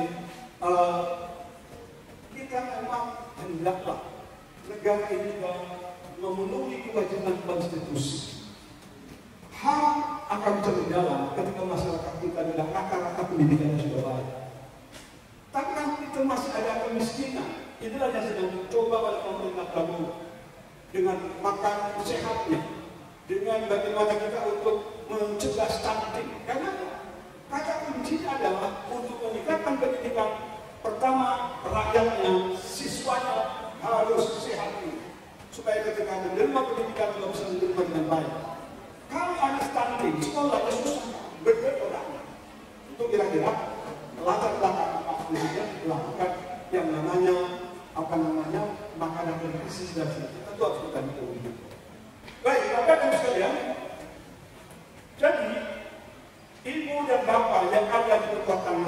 ini yang ada di lembaga organisasi masyarakat tentu harus berkolaborasi, harus bekerjasama dengan pemerintah. Dan konteks ini ada pemerintah daerah. Harus juga kita menyadari bahwasanya kita ini adalah di depan hukum memiliki hak yang besar. Tidak boleh kita ini privilege. Memang hukum masuk di hukum hanya teori. Coba lihat di pengadilan. Kenapa hukum itu bertajam kepada lawan politik, tapi tumpul kepada sahabat mitra koalisi itu kan? Bapak Ibu, jadi berjuang. Saya juga menghendaki supaya keadilan itu turun di negeri ini, supaya kita betul-betul bisa menjadi warga yang berhormat. Karena Bapak Ibu, tadi pemerintah tentu secara berhak bagaimana kita sekarang ini prasarana dasar orang untuk hidup sehat juga itu adalah HAM.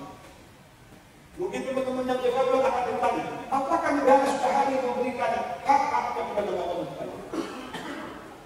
Saya katakan memang pemerintah dengan beberapa kendala anggaran antara lain kita belum memberikan hak-hak kaum defabel. Apakah yang namanya, mohon maaf, yang tuna rungu, yang tuna daksa, yang tuna netra dan yang lain. Saya pernah studi ini di Korea Selatan. Ketika menjadi sekjen Komnas HAM, saya mempelajari bagaimana pemerintah Korea Selatan itu memberikan pelayanan kepada negara luar biasa. Keperpustakaan itu bagi mereka yang mohon tangannya ada handicap yang putusnya di sini. Itu berbeda perlakuannya dengan mereka yang akhirnya jadi. Nah, kita memang belum sampai situ.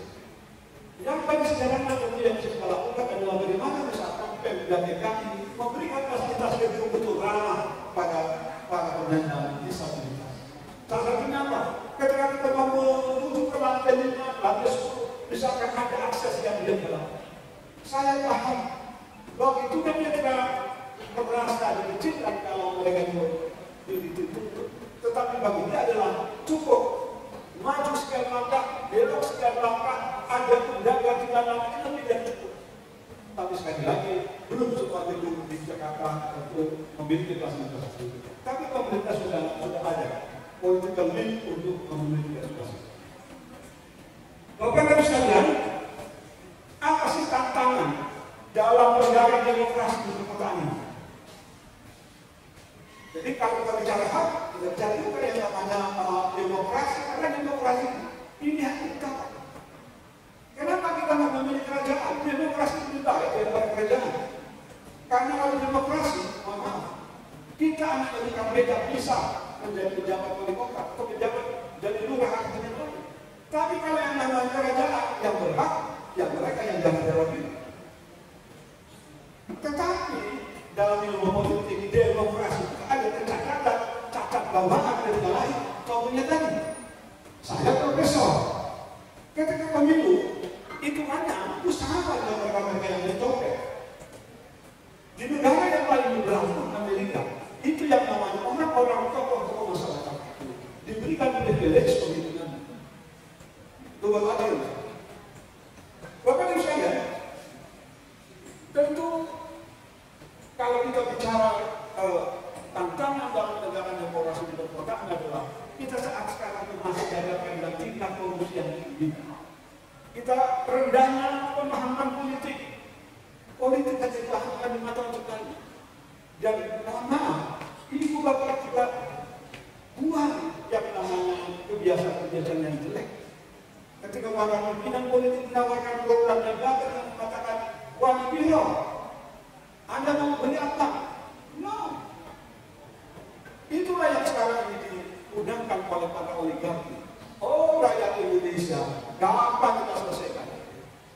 Menjelang pemilu, banjir mereka dengan bansos, banjir mereka dengan segala macam. Nggak usah bisa kasih 100 ribu, tapi mendukung saya. Jangan lakukan itu. Karena kalau pemimpin politik, kalau ini angkat dan sudah menggunakan itu, berlaku. La'natullahi 'alal rasul wal muqtas. Allah nggak bisa mengatakan gitu.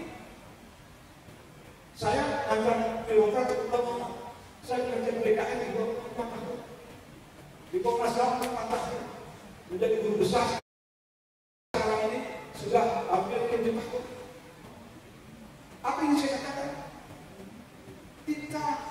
hidup tidak cukup dengan hanya kita ini baik, tetapi kita harus mengajak orang lain juga menjadi baik. Saya pernah katakan kepada Pak Prabowo, ketika dulu 5 tahun belakangan saya undang apa? Beliau saya juga, bahwa kita mau bikin biaya politik itu lebih mahal karena negara tidak hanya membiayai. Maka saya katakan, saya setuju. Berapapun biaya yang menjadi katakanlah partai politik untuk kampanye kalau sediakan oleh negara. Saya punya hitung-hitungan. Kalau negara memberikan dukungan pembiayaan, sesungguhnya akan dicegah perbuatan-perbuatan yang lebih baik daripada sekarang. Kalau sekarang kan banyak tokoh partai politik tidak menyebut. Saya ada yang mau jadi background. Meski boleh saya ada promosikan, saya undurkan menjadi calon anggota dari partai A misalnya. Tapi nanti kalau jadi masih bantu saya ya, itu banyak.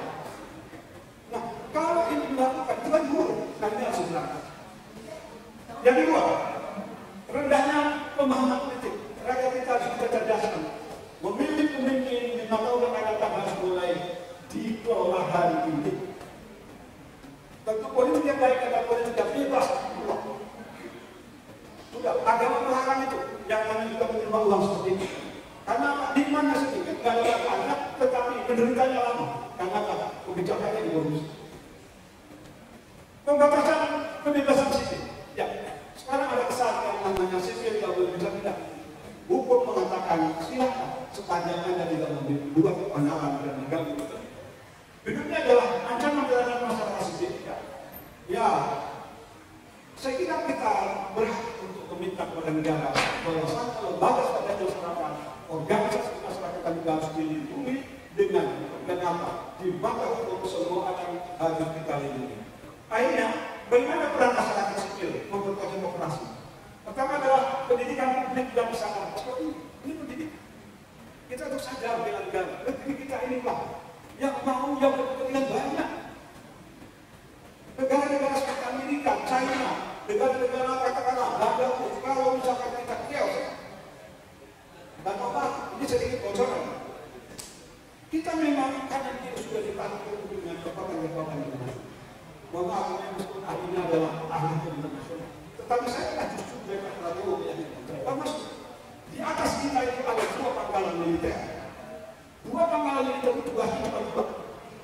Satu, kalau ada warga yang merasa dizolimi, merasa dilakukan penganiayaan oleh negara, maka dia takut minta tolong. Yang kedua, pangkalan yang dipunyai oleh negara itu, kalau ada kekuatan itu dia bergerak pada itu, maka saya menganggap sah untuk intervensi dan merusak Indonesia. Bapak ini berapa kekuatannya militernya dibandingkan dengan kekuatan militer kita lebih besar bagi dalam satu pangkalan. Bagaimana kalau dua-duanya loyal? Bisa. Tapi sekarang ada mendebat. Kalau pakai matematik hitung-hitungan, area Surabaya itu tidak mungkin bisa memenangkan dan bisa membunuh Jenderal Allah. Karena apa? Dari perangan kadang-kala justru motivasi kita, motivasi membela negara, subul wakar, lagu Norwegia, Muhammadiyah, matahari terbit, itu memberikan sebuah bukti. Ternyata Jenderal Allah yang katanya ahli perang dunia kedua, beliau pangkalannya dari India, ditugaskan oleh pemerintah Inggris untuk datang ke Surabaya oleh area Surabaya yang hanya mampu didoakan oleh kiai-kiai dari pesantren Cirebon yang dikirim untuk bersama-sama di Surabaya dan direstui oleh hasil kesana. Mereka mengatakan kami siap mati demi negeri itu. Jadi saya kira kita tidak kehadiran pertolongan Allah Subhanahu wa Ta'ala. Jadi saya katakan kita tidak dalam kebutuhan lalu kita ada pertolongan nasional Allah, pertolongan dari Allah Subhanahu wa Ta'ala. Berikutnya, advokasi dan relasi kita harus kita ciptakan bermedsos sosial, tetapi hati-hati. Mohon maaf kalau dalam ajaran kami dalam masyarakat orang Islam pinjam inflasi dengan apa saja tidak ada. Apabila kita membawa berita, maka cek. Kita sekarang enggak begitu dapat berita di medsos, share. Negeri kita isinya hanya berperang saja. Begitu chaos, bahaya di dalam dan maaf Ini saya mau bocor apa? Kenapa China juga sekarang berani? Silakan Trump, kamu melakukan kebijakan yang namanya tarik saling kesulitan di mana? Ternyata Amerika takut juga. Karena secara terang lagi, China juga punya senjata amu. Senjata amu dia adalah dia bisa membidik satelit. Dan ketika satelit itu tidak hancurkan, maka berapa lagi bisa melalui awan? Karena Anda bisa melalui air karena menggunakan teknologi Amerika. Di situ ada begitu, dia akan menunjukkan. Dan ini dunia ini sekarang seperti sudah dikasih pada perang dunia ketiga. Maka kita harus hati-hati. Maka kita jaga demokrasi, hargai hak asasi manusia. Yang lebih presiden dan jajarannya bagaimana mensejahterakan rakyat Indonesia dan kita tetap diarahkan menjadi negeri yang bahagia bagi bangsa Indonesia. Negeri yang telah kita perjuangkan. Ya, kayak bahasa Korea. Baik. Apakah pemerintah sudah bertindak? Banyak pemerintah sudah melakukan kebijakan-kebijakannya. Pemerintah ada yang namanya bagaimana kita pembangunan yang berkelanjutan dalam konteks hak asasi manusia agar bagaimana kita didirikan Komnas HAM. Saya kalau di Komnas HAM juga disebut dengan Mister NKRI. Kenapa? Saya sering katakan, kamu mau kemana? Mau ke Papua? Oke, silakan. Ketika aku sampai di Papua, terbawa nama baik ini. Kenapa? Ini cerita suatu saat tahun 2014 saya mengetahui pejabat senior rapat Asia Pasifik. Rapatnya ketua-ketua Komnas HAM seluruh negara yang ada di Asia, negara yang ada di Pasifik berkumpul di Canberra. Begitu saya bicara, saya direndah. Delegasi sedang mengatakan apa ini Pak Mister Chan? Apa itu maksudnya? Anda ini tidak memperhatikan saudara banyak yang dibunuh oleh TNI di Papua, tetapi anggaran yang dipotong. Saya marah. Anda bisa merujuk ke Indonesia. Sudah Anda berbuat pada masyarakat aborigin. Dulu sebelum bangsa-bangsa diaspora datang ke Australia, aborigin itu memenuhi 50% bumi Australia. Tetapi sekarang hanya ada di tempat-tempat mereka yang di lokasi. Berarti Anda itu jadi pembunuh ini. Kok ada yang itu? Apa yang itu banyak yang dari pengakuan bahwa sangat masyarakat itu karena sudah sekian lama ini melakukan oleh mereka berbangun lagi. Kami sedang merapat, kami sedang memperbaiki. Dan mereka problem. Kalau Anda mau bantu kan? Oh, belum dia.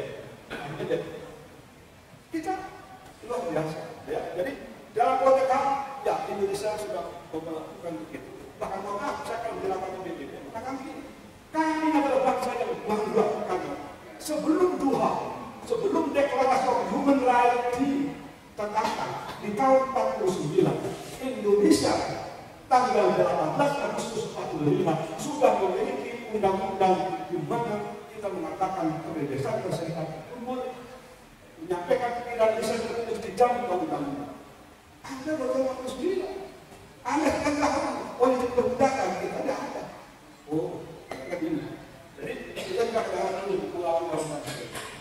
Bapak Ibu sekalian, jadi pemerintah dan masyarakat dalam meningkatkan hak yang besar. Bagaimana kita ini tentu melakukan pendidikan, melakukan pemberdayaan.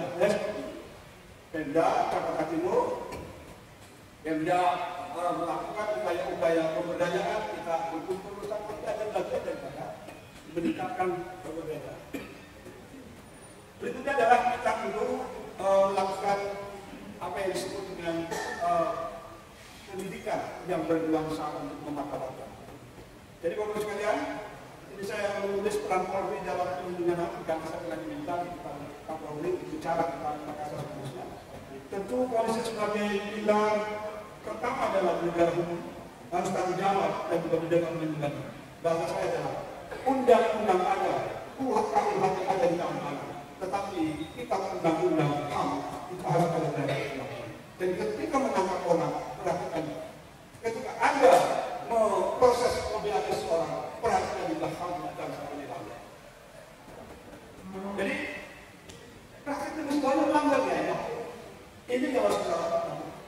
Saya kira, insya Allah, kalau rakyat terus membantu, rakyat terus untuk bicara, mengingatkan, kalau pejabat-pejabat itu mulai dengan cara yang boleh ada perkara, ada tidak orang rakyat. Kenapa ada merugikan kita? Ini proses, ya. Karena saya ada waktu ketika tahun 2001 saya tutup. Ketika saat itu saya adalah masih muda, usia 35 tahun. Diutus oleh kepala TKN bagaimana kita berubah Undang-Undang 8 tahun 2004. Undang-Undang 8 tahun 2004 itu mengatur bahwa TNI Polri diatur dalam Undang-Undang Kepegawaian. Namun di dalam undang-undang itu diberikan amanah Polri dan TNI diatur secara tersebut. Nah, ketika menjabat atas itu saya datang ke tokoh-tokoh di polisi dan sebagainya. Polisi waktu mengatakan saya akan menjadi institusi yang berdekatan dengan presiden. Bila perlu presiden itu kalau salah satu itu, saya nggak kata-kata itu. Tapi saya katakan Anda harus mengedepankan rule of law. Agar bersama-sama dengan saudara keluarga ini untuk menjaga kewibawaan negara kita berdasarkan itu. Bahwa hari-hari ini kita menjaga, ya tentu harus kita luruskan dan kita harus kita lakukan sebuah masukan-masukan. Saya kira itu Bapak Ibu sekalian beberapa poin penting. Silakan kalau Bapak mau bertanya diskusi mungkin akan lebih menarik. Maka ketika poin kali ini justru diarahkan pada bidang yang lebih luas. Bagaimana Bapak Ibu bisa berpartisipasi secara aktif dalam proses pembangunan yang ada di wilayah Jakarta khususnya dan kota Jakarta pada umumnya. Bapak dan Ibu melalui kepemimpinan yang baru dari Bapak Pramono Anung dan Haji Hartono atau Bapak Judul, beliau merupakan pemimpin yang memiliki komitmen, salah satunya adalah bagaimana Jakarta menjadi role model dalam hal indeks demokrasi Indonesia. Bapak dan Ibu perlu kami sampaikan bahwa capaian indeks demokrasi Indonesia selama 2 tahun terakhir memang mengalami sedikit penurunan. Kalau pada tahun 2017 sampai tahun 2021, DKI Jakarta selalu menempati posisi yang pertama terkait dengan capaian indeks demokrasi Indonesia. Dan 2022, 2023, dan 2024 Jakarta ternyata tergeser posisinya oleh provinsi lainnya, khususnya di Yogyakarta dan provinsi Bali. Nah, komitmen kuat dari pemimpin DKI Jakarta yang kemudian terrepresentasikan dalam kegiatan Ekspor melalui pendidikan politik ini memang didorong bagaimana masyarakat, khususnya organisasi kemasyarakatan yang kami lalui sebagai civil society menjadi motor bergerak perkembangan atau pengembangan kehidupan demokrasi di Indonesia. Oleh karena itu, urgensi penting dari kegiatan ini adalah kami berharap bahwa NU dapat menjadi kader demokrasi yang nantinya menjadi motor penggerak bagaimana masyarakat sekitar Bapak dan Ibu mampu menjalankan kegiatan dalam bentuk peningkatan partisipasi politik dalam aspek yang lebih luas. Saya kira apa yang disampaikan oleh Pak Kapolres menjadi hal yang cukup penting bagi kita diskusi-diskusi baik antar peserta maupun antar peserta dengan para narasumber. Kegiatan kali ini diharapkan dapat sekali lagi menjadi bekal kepada Ibu untuk bagaimana Bapak dan Ibu menjadi motor penggerak, bagaimana tadi disampaikan oleh para narasumber, karena sekecil apapun perubahan ketika itu tidak dilaksanakan maka tidak mungkin perubahan yang lebih besar akan dapat terjadi. Demikian Bapak dan Ibu menutup kegiatan ini dengan ucapan alhamdulillahirabbil alamin. Kegiatan peningkatan pemahaman dan pemikiran politik Kota Administrasi Jakarta Timur atas nama pimpinan atau wakil pimpinan saya nyatakan di akhir.